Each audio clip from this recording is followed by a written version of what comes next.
जी बिस्मिल्लाहिर्रहमानिर्रहीम। पाकिस्तान में इस वक्त मामूल बन चुका हुआ है PIA की फ़्लाइट्स मेरी पिछले 10 में से 6 फ़्लाइट्स लेट हुई हैं, तो कुछ नहीं कर सकते। अच्छा, ये आज जो मैं यहाँ आया हूँ ऑल द वे, उसमें आपको जो है पहली बात तो ये बता दें, क्लैरिफिकेशन दे दें कि PTI ने EU को GSP+ पे कोई लेटर नहीं लिखा था, जिस पे हमने पहले भी क्लैरिफिकेशन दे दी थी। और नहायत ही शर्मनाक बात है, मिनिस्टर ऑफ इंफॉर्मेशन जो है अता तारड़, वो जो है एक PMLN के सेल के इंफॉर्मेशन लीडर लग ज़्यादा रहे हैं और पाकिस्तान के इंफॉर्मेशन मिनिस्टर कम रख के वो प्रोपेगेंडा फैलाते रहे और अभी तक उन्होंने उसकी माफ़ी नहीं मांगी। दूसरी चीज़ ये थी कि आपको याद होगा कि हमने भी एक IMF को लेटर लिखा था और आपको लिखते ही बता दिया था उसके स्पिरिट में कि वो लेटर कतन वो नहीं है कि IMF का प्रोग्राम को रोका जाए या IMF पाकिस्तान में काम ना करे या IMF पाकिस्तान के साथ काम ना करे। तो उसका जो है एक IMF की स्पोक्स पर्सन ने बाकायदा उसका जवाब दिया था इंटरनेशनली, और फिर उसके बाद उन्होंने हमें भी उसका रिप्लाई किया और वो एग्जैक्टली वही रिप्लाई है जो मीडिया में उन्होंने एक प्रेस रिलीज़ जारी की थी। उसकी इम्पॉर्टेंस ये है कि IMF ने जो है स्पोक्स पर्सन हमारे रऊफ साहब को उसका लेटर का जवाब दिया और ये 8 मार्च को जवाब आया और उसके बाद IMF पाकिस्तान आया। तो इससे आप ये देख लें कि कितनी अच्छी, जिसे कहते हैं कि एक कॉरेस्पॉन्डेंस हुई। उसमें जो IMF ने जो ख़ास बात की हमारे लिए, इसमें उन्होंने बताया कि IMF ने लेटर रिसीव किया और जो है साथ साथ ये भी बताया, जो हमने भी आपको, मैंने अपनी लास्ट प्रेस कॉन्फ्रेंस में भी बताया था कि IMF का मैंडेट नहीं होता डोमेस्टिक पॉलिटिक्स में। तो उन्होंने, उनके वर्डिंग है, ये आप सुन लें, the international institution with a narrow mandate on economic issues does not commit on domestic political developments, however given the importance of the institutional environment for economic stability and growth, we do encourage free, fair and peaceful resolution of all electoral disputes. ये that is the key point, ये उन्होंने press release में ही बताई थी।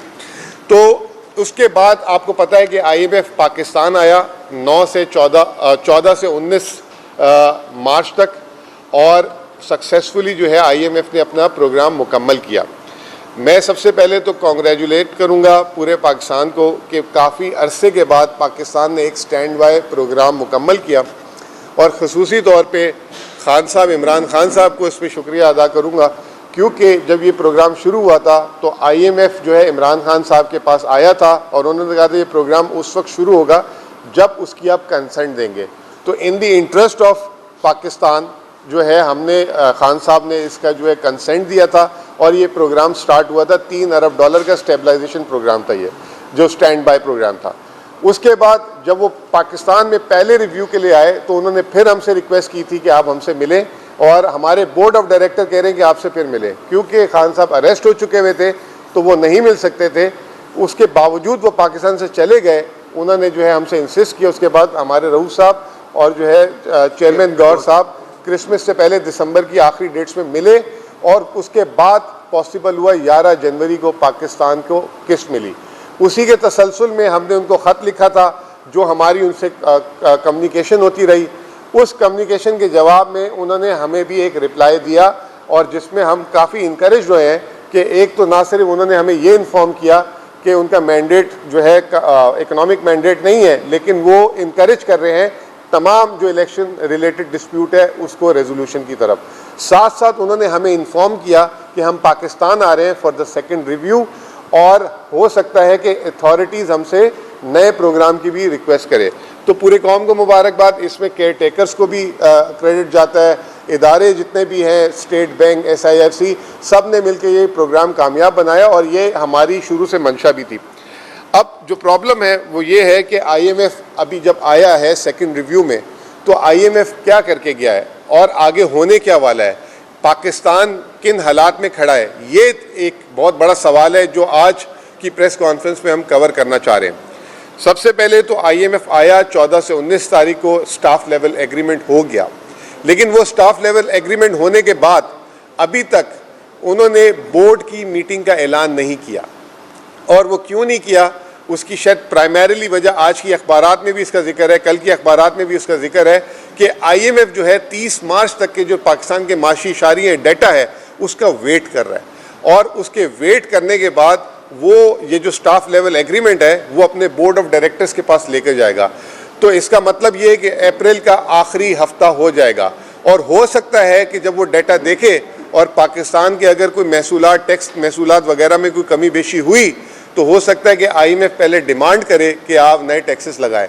उसकी एक हमने झलक देख ली है ताजर दोस्त ऐप करके, जो एक शुरू हो गई है कि पहली तारीख से जो है रिटेल टैक्सेस वगैरह की बात हो रही है। तो तैयार हो जाए सबसे पहले कि हो सकता है कि बजाय नए प्रोग्राम के स्टार्ट से पहले ही जो है टैक्सेशन से रिलेटेड चीज़ें जो है और नई चीज़ें आ जाए, जिससे एक महंगाई का तूफान आ जाएगा। IMF अपनी इस रिपोर्ट में जो स्टाफ लेवल एग्रीमेंट करके गया है वो एक बात बोल के गया है, वो ये बोल के गया है कि growth is expected to remain modest, यानी कि पाकिस्तान में ग्रोथ अभी भी इस प्रोग्राम के बावजूद मोडेस्ट रहेगी। और जो सबसे ज़्यादा जो मेरे आप और सबके लिए परेशान कुन बात है वो ये है कि इन्फ्लेशन जो है, महंगाई जो है वो टारगेट से अबव रहेगी। अफराते ज़र पाकिस्तान इस वक्त एक ऐसे महंगाई के भंवर में फंसा हुआ है 2022 से, जब से ये PDM की हुकूमत आई थी और फिर केयर टेकर भी उसको ना संभाल सकी। ये 76 साल के रिकॉर्ड तोड़ चुकी हुई है और ये अभी भी वो कह रहे हैं कि महंगाई पाकिस्तान में टारगेट से ऊपर रहेगी। तो ये एक बहुत ही बुरी खबर है। अब उनका कहना यह है कि अभी भी हम कोशिश कर रहे हैं कि पाकिस्तान में जो है रिफॉर्म्स हों। हमेशा IMF की एक बात होती है कि जी ऑन गोइंग रिफॉर्म्स होने चाहिए, फिस्कल पॉलिसी प्रूडेंट होनी चाहिए, महंगाई कम होनी चाहिए, पाकिस्तान के कर्जे नीचे होने चाहिए, ये सारी बातें हैं। और वो कह रहे हैं कि अब हमसे आपकी अथॉरिटीज़ ने एक नया प्रोग्राम मांगा है। मैं आपको थोड़ा सा इसका एक पस मंज़र देता हूँ कि शहबाज शरीफ साहब, जिनको पता भी नहीं था, जिनके पास मैंडेट भी नहीं था, वो एकदम जब सरप्राइज़ उनको ला के बिठाया गया या लाए गए या जो भी हुआ, उन्होंने एक स्टैंडर्ड जिसे कहते हैं वो मैं ये कहूँगा कि वो वर्ड तो नहीं गैर पार्लिमानी है, वो बोंगी मार दी कि हम जो है IMF से जो है एक नया प्रोग्राम लेने जा रहे हैं। 5 साल का खुद ही ऐलान कर दिया उन्होंने, और 5 साल का एक प्रोग्राम लेने जा रहे हैं और पाकिस्तान के लिए प्रोग्राम नागुज़ीर है। अब वो प्रोग्राम का जब इन्होंने ऐलान किया तो IMF ने सबसे पहले तो ये बोला कि हम उस प्रोग्राम के लिए पाकिस्तान नहीं आ रहे, पहले तो ये जो प्रोग्राम चल रहा है इसको आप मुकम्मल करें। दूसरा कोई तवील मुद्दती प्रोग्राम नहीं होता, वो 3 साल का प्रोग्राम होगा, अगर होगा भी तो उसको अब वज़ीर ख़जाना ने क्लियर भी करना शुरू कर दिया कि जी 3 साला प्रोग्राम, उसकी भी बातचीत वो कह रहे हैं कि अभी नहीं करेंगे। अप्रैल में जब IMF की जो एनुअल सेशंस होंगे वाशिंगटन में, तो वहाँ वज़ीर ख़जाना आए उसकी बातचीत शुरू करेंगे। तो ये जो सारी की सारी जो डिस्कशन होगी, हम ये समझते हैं कि ये बहुत इम्पॉर्टेंट है और इस पे जो है नज़र रखनी चाहिए कि क्या उन्होंने डिमांड की अभी तक जो सामने आई हैं, वो मैं आप लोगों के सामने रखना चाहता हूँ और आप फैसला करें कि आया ये हुकूमत आंखें बंद करके एक IMF के प्रोग्राम की तरफ चली जाए या जो है इस पर नज़र सानी की जाए। नंबर 1, 60 रुपये पेट्रोलियम लेवी इस वक्त है। 2018 में मिफ्ता इस्माइल ने किया था 30 रुपये, 20 रुपये से 30 रुपये मिफ्ता इस्माइल करके गए थे। फिर 30 रुपये PTI की हुकूमत में 3.5 साल रहा, बल्कि आखिरी जब PTI की हुकूमत के साल था उसमें पेट्रोलियम लेवी को 10 रुपये, कभी 5 रुपये रखा। जैसे ही इनकी हुकूमत आई उसको इन्होंने 30 से 50 रुपये किया, इसहाक डार ने 50 से 60 रुपये किया। अब नई डिमांड है 100 रुपये लीटर, 100 रुपये लीटर पेट्रोलियम लेवी को कर दिया जाए क्योंकि टैक्स महसूलात कम है। पहली डिमांड ये है। दूसरी डिमांड, बिजली और गैस की कीमतें वापस से बढ़ाई जाएं। बिजली की कीमत का बोल रहे हैं कि जो है जुलाई से बढ़ाएं।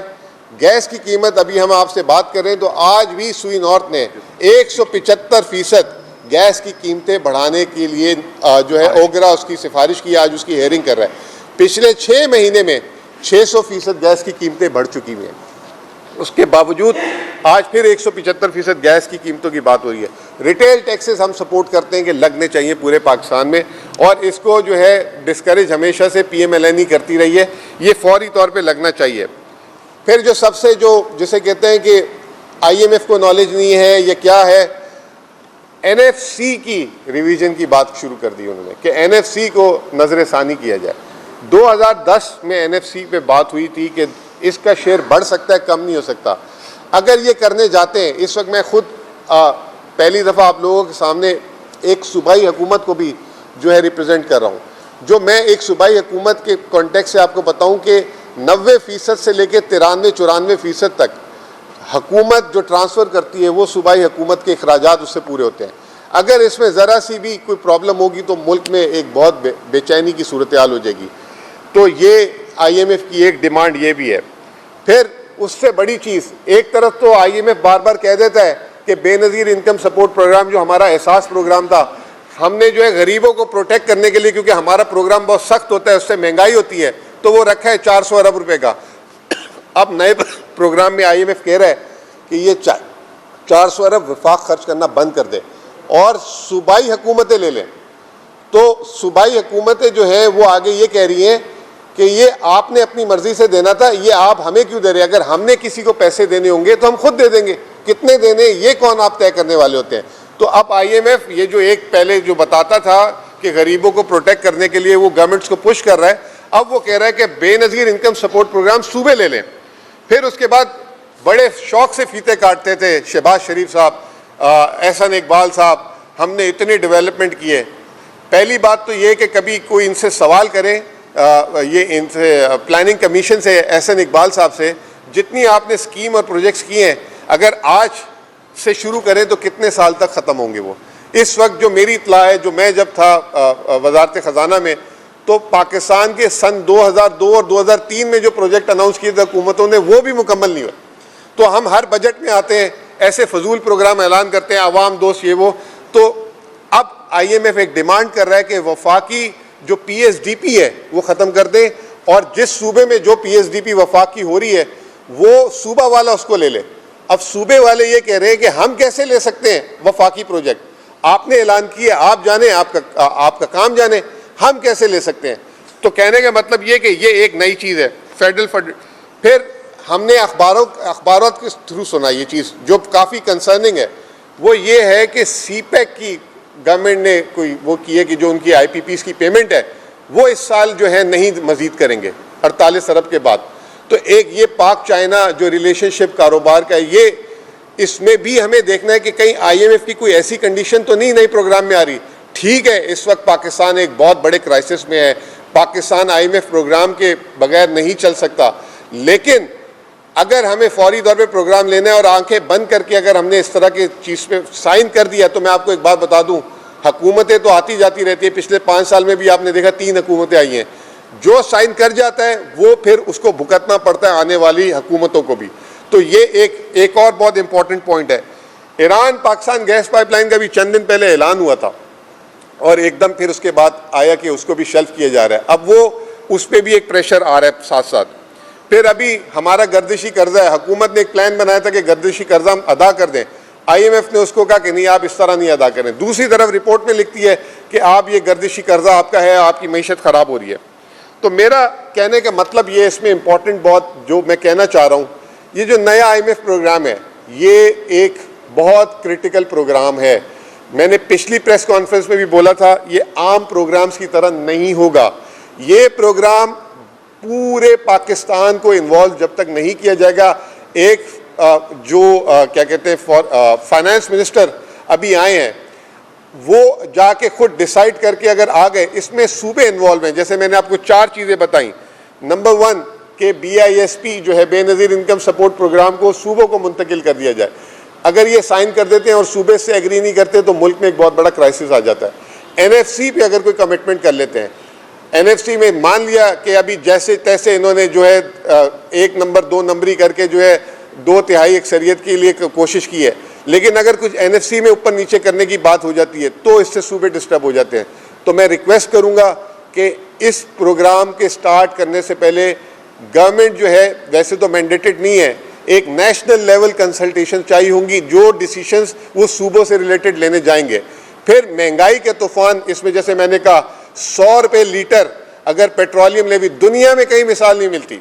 इसके अलावा 18% सेल्स टैक्स लगाने की भी बात कर रहे हैं पेट्रोल में, तो कहाँ लेके जाएंगे? सरमायाकारी इस वक्त मुकम्मल तौर पे बंद हो चुकी हुई है।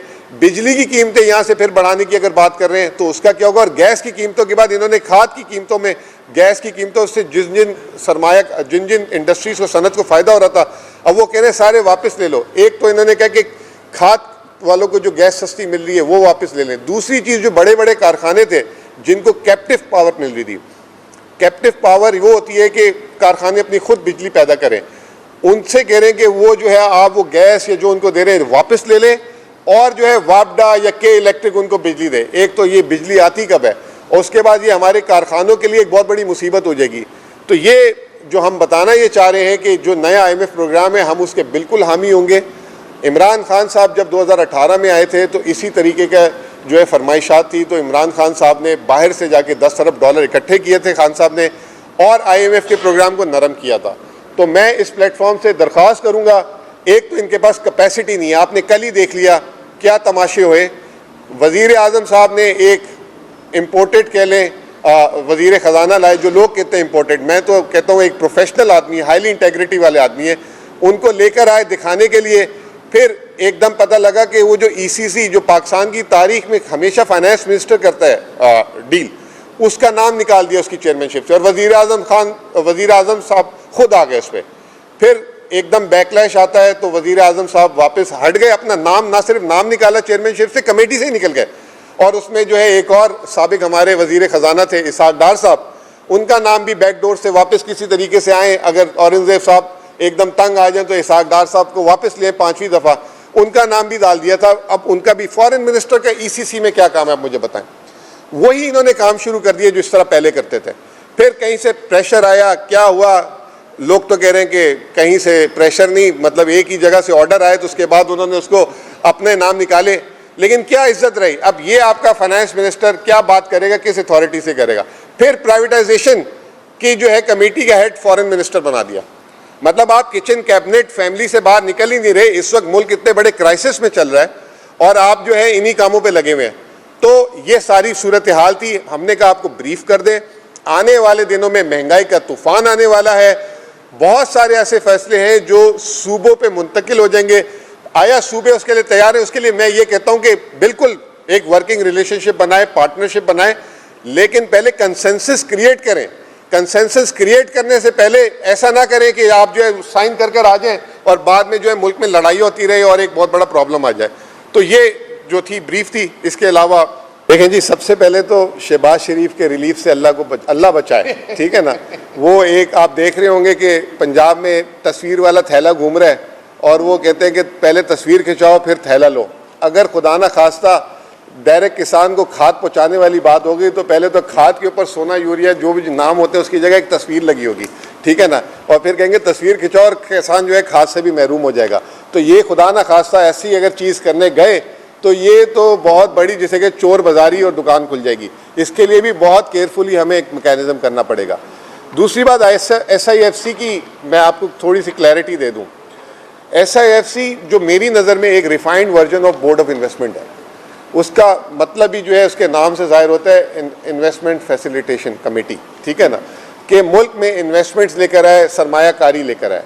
लेकिन SIFC ने जो पिछले दौर में जो केयर टेकर में एक अच्छी चीज़ ये की थी कि मुल्क में जो है जो स्मगलिंग हो रही थी, जो माशी बेज़ाब्तगियाँ थी, उस पर कंट्रोल किया, डॉलर को कंट्रोल किया, जिसका 100% क्रेडिट जाता है।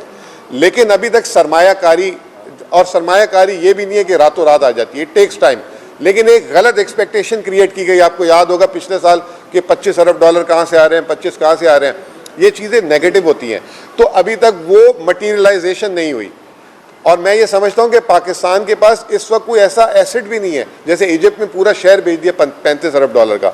जो पीपल्स पार्टी के आपने तनाजुर से बात की कि मुल्क में काम कैसे करता है सिस्टम, ECC इकनॉमिक कमेटी जो होती है वो फैसले करती है, जिसकी तौसीक कैबिनेट करती है और मुल्क में वो राइज हो जाता है कानून। और अगर फाइनेंस बिल से पास कराना हो तो असेंबली में जाती है। तो इस अगर आप उसमें देखें, पिरामिड में देखें तो कहीं पे SIFC नज़र नहीं आ रही।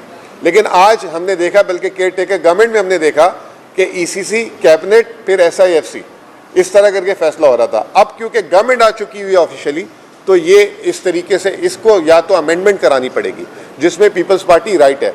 और ये चीज़ हमने जो है आलमी मालियाती इदारे से भी सुनी है कि SIFC की जो इंडोर्समेंट है वो जो है वो उसकी इम्पोर्टेंस नहीं है, इम्पोर्टेंस है कैबिनेट और असेंबली की। तो इसको जो है मेरा अपना ख्याल ये है कि ये 2/3 जो मेजॉरिटी है इससे कोई कानून साजी कर लेंगे तो बेहतर है, वरना ये एक इशू रहेगा, इशू क्रिएट होता रहेगा। लेकिन हैविंग सेड दिस, SIFC ने रेड टेपिज्म ख़त्म की है। SIFC जो है फैसले जल्दी करवा लेती है, ये चीज़ें हुई हैं, लेकिन अभी इसको कॉन्स्टिट्यूशनली कवर नहीं हासिल। देखिए जी, सबसे पहले तो जो निचकारी के वज़ीर हैं अलीम खान साहब, वो जो निचकारी की कमेटी थी उसके चेयरमैनशिप तो फॉरेन मिनिस्टर को दे दी गई। फिर अभी जो है निचकारी तो हुई नहीं, उन्होंने कहा था कि मैं तनख्वाह नहीं लूँगा, तो उनको 11,000 केनाल कोई उनकी हाउसिंग सोसाइटी का रुदा वाला जो है उसका कुछ सेंक्शन हुआ है। तो अब निचकारी पे तो उनका कोई अभी तक कोई स्टेटमेंट ही नहीं सुना हमने कि क्या निचकारी उन्होंने करनी है, क्या क्या उनके प्लान्स हैं, ना उनकी कोई प्रेस कॉन्फ्रेंस सुनी। वो जो है शहबाज शरीफ साहब ही कर रहे होते हैं, इसहाक डार साहब ने ले ली। तो अब वो नाम के बनाए गए हैं, नाम और काम दो चीज़ों में फ़र्क होता है। तो अभी तक तो कोई सामने चीज़ नहीं आई। अभी निचकारी में जो एक बात कह रहे हैं कि जी PIA बेचेंगे, PIA को होल्डिंग कंपनी में कन्वर्ट कर दिया गया, ठीक है। अब देखते हैं कि अब PIA कितने में बिकती है। इंडिया में जो है इंडियन एयर को जो है टाटा ने वापस लिया था, उसने 1 साल में निचकारी के फ़ौरन बाद 500 जहाज़ का ऑर्डर दिया। तो इस वक्त PIA के पास जो है ना, आप जहाज़ गिन लें कितने हैं। तो ये देखते हैं कि वो निचकारी सिर्फ ऐसे सौदा लिखवाने वाली होगी या बाकायदा जिस तरीके से इंडिया में या कहीं हो रही है कि पाकिस्तान में इतने वो जहाज़ लाएंगे। ये दूसरा एयरपोर्टों की बात हो रही है, एयरपोर्टों से भी कोई इतनी वो आउटसोर्सिंग की बात हो रही है, उसकी निचकारी की बात नहीं हो रही। IMF ने यह कहा कि आप जितनी भी SOEs हैं इसको आप रिफॉर्म करें और डिस्कोस की बात करें। तो पाकिस्तान बेचेगा क्या? इस वक्त मेरे पास मुझे कोई चीज़ बेचने के लिए नज़र ही नहीं आ रही ख़ास, जिससे अब इजिप्ट ने पूरा शहर बेचा $35 अरब का UAE को। तो अब हम देखते हैं आने वाले दिनों में कि क्या चीज़ जो है क्रिएट होती है या क्या टारगेट्स हैं। जो पिछले साल हमने सुने थे 25 अरब 30 अरब पता नहीं, उनमें से तो उसका जो है ना 1% भी नहीं आ सका। देखिए बात यह है कि ये जो प्रोग्राम जो है इसकी जो वो खदोखाल देते हैं और जो वो शराइत रखते हैं उसको जो है हमें, क्योंकि हमें फाइनेंशियल इमरजेंसी तो है, उसकी चक्कर में कहीं हम ये ना हो कि सारी चीज़ें हम हाँ कर दें, कहीं ये ना हो कि वो हमारे गले का हार बन जाए। तो जैसे मैंने आपको बताई 6-7 चीज़ें, इस दफ़ा ये फिस्कल प्रोग्राम आ रहा है और हो सकता है कि वो डेट रीस्ट्रक्चरिंग की भी बात कर लें, क्योंकि पाकिस्तान के जो कर्जे हैं आमदनी से बहुत ज़्यादा हैं। अगर टैक्स या तो 2 तरीके हैं, या डेट रीस्ट्रक्चरिंग हो जाएगी या मुल्क में इतना वो टैक्स लगाने जा रहे हैं कि वो टैक्स लगा दें ताकि जो है हुकूमत अपने कर्जे भी दे दे, सूबों को भी पैसा दे दे। अगर वो टैक्स लगने जाते हैं तो किस पे आएगा? वो मेरे आप पे, आवाम पे आएगा। दूसरी बात यह कि IMF जो है, एक मैं इंपॉर्टेंट बात थी जो बोलना भूल गया इसमें, हम सियासी हुकूमतों की तो बात करते हैं अकाउंटेबिलिटी की कि इन्होंने ये गलती कर दी, इसकी वजह से ये हो गया। कभी हमने IMF पे बोला कि आपने ये गलत हमें जो है पॉलिसी बताई थी जिसकी वजह से मुल्क में महंगाई हो गई, ये हो गई। एक छोटी सी मिसाल देता हूँ कि आज से पहले तक जितने प्रोग्राम थे IMF कहती रही कि जी बिजली के रेट बढ़ा दें, गैस के रेट बढ़ा दें, गर्दिशी कर्जे कम हो जाएंगे। अब IMF कह रही है कि नहीं, आपको लॉसेस कट करने पड़ेंगे, अपनी कॉस्ट को नीचे लाना पड़ेगा, वरना ये गर्दिशी कर्जे ख़त्म नहीं होंगे। इसकी चक्कर में 16 रुपये से 60 रुपये बिजली चली गई, वो जिससे हमारे कारखाने तबाह हो गए, सनत तबाह हो गई, ये सारी चीज़ें हो गई। दूसरी चीज़ IMF कहती है रियल स्टेट पे टैक्स लगाएं। अब मैं आपको बड़ी मज़े की बात बताता हूँ कि नॉन फाइलर इस वक्त अगर ज़मीन खरीदता है, रियल स्टेट खरीदता है, तो 23% उसको टैक्स देना पड़ेगा, 23%, जिसकी वजह से KP जैसे सूबे में 2 साल से कोई प्रॉपर्टी ट्रांसफ़र ऑफिशियल हो ही नहीं रही, लोग स्टाम्प पेपर पे स्टाम्पे लगाए जा रहे हैं। तो इधर IMF ने टैक्स बढ़वा दिया कि जी हुकूमत को आमदनी होगी, अब वफाकी हुकूमत को भी लॉस हो रहा है, सूबाई हुकूमत को भी लॉस हो रहा है। तो IMF से आंखों में आंखें डाल के उनसे डिबेट करनी होगी, बजाय आप उनकी डिक्टेशन ले लें और उस डिक्टेशन पे वो कर दें और फिर आपका मुल्क जो है उल्टा और चौक हो जाए। तो मैं समझता हूँ ये भी एक इम्पॉर्टेंट बात थी जो मैं, रऊफ साहब आप भी सुने, आपको मज़ा आएगा ये बात सुन के, कि IMF ने दुनिया में सबसे ज़्यादा प्रोग्राम हेटी को दिए हैं, 30 प्रोग्राम, और पाकिस्तान ने 24 प्रोग्राम लिए हैं। प्रोग्राम्स के एतबार से दुनिया का 5वें नंबर पे पाकिस्तान मुल्क आता है IMF प्रोग्राम लेने पे। अब वो एक अलग बहस है हमने कितने मुकम्मल किए, कितने नामुकम्मल किए। इससे आप अंदाज़ा लगा लें कि IMF की भी पाकिस्तान के माशी मामलात में वो भी ट्रेनिंग ले रहा है, ठीक है ना, पाकिस्तान पे, और वो फिर सीखता है, फिर वो नई चीज़ लाता है, वो करता है। तो ये चीज़ हमारे मकामी तौर पे उनको जो है हेल्प करनी पड़ेगी और हमें उनके साथ बात करनी पड़ेगी, प्रॉपर डिस्कशन करें, प्रोफेशनली डिस्कशन करें और फिर उसके बाद कंसेंसस क्रिएट करें और फिर अगले प्रोग्राम को लेके जाएं। इंशाअल्लाह ताला पाकिस्तान बहुत फ़ायदे में रहेगा। लेकिन मसला ये कि कंसेंसस कौन करेगा? जो मैंडेटेड गवर्नमेंट थी, जो जीती थी, वो करवाते तो ज़्यादा अच्छा था। अब ये कंसेंसस ही नहीं बिल्ड होगा, तो ये भी एक प्रॉब्लम है। पहले तो PDM अपने अंदर कंसेंसस क्रिएट कर लेना, उनके भी इश्यूज़ हैं। देखें, इस वक्त मसला ये है ना कि पाकिस्तान में आप जो भी सरमायाकारी, अभी हम SIFC की भी बात कर रहे हैं, अब हम सऊदी इन्वेस्टमेंट की बात कर रहे हैं, तो वो सबसे पहले कहते हैं हम पाकिस्तान में उस वक्त आएंगे जब आप हमें टैक्स फ्री कर देंगे। तो ये अशराफिया है। तो पाकिस्तान में जो भी कोई सनत लगाने आता है, वो चाहे मकामी हो चाहे बाहर वाला हो, अभी जैसे आजकल रिफाइनरी पॉलिसी आ रही है, रिफाइनरीज वाले कह रहे हैं कि जी पहले आप हमें टैक्स के सारे एग्जम्पशन दे दें, फिर हम रिफाइनरी लगाएंगे।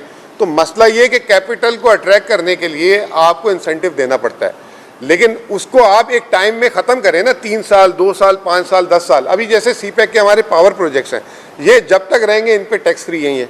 तो हमारी गलती है, जैसे मैंने आपको कहा, हम जल्दबाजी में या दिखाने के लिए कि सरमायाकारी ला रहे हैं। जैसे CPEC में हमने पावर प्लांट्स लेकर आए, आज वो जो है उसमें हमें 2200 अरब रुपए जो है सिर्फ कैपेसिटी पेमेंट अदा करनी पड़ती है। तो हमारा जो नेगोशिएट करने का तरीका है वो बड़ा ख़राब है। इसमें मैं बात क्लोज करूँगा एक बात करके। इजिप्ट ने अभी $35 अरब का जो लैंड बेचा है UAE को, उन्होंने ये कहा है कि आप सरमायाकारी इसके ऊपर करेंगे और उसके जितना भी शेयर होगा प्रॉफिट का 35% वो इजिप्ट को उसमें भी शेयर प्रॉफिट भी देंगे।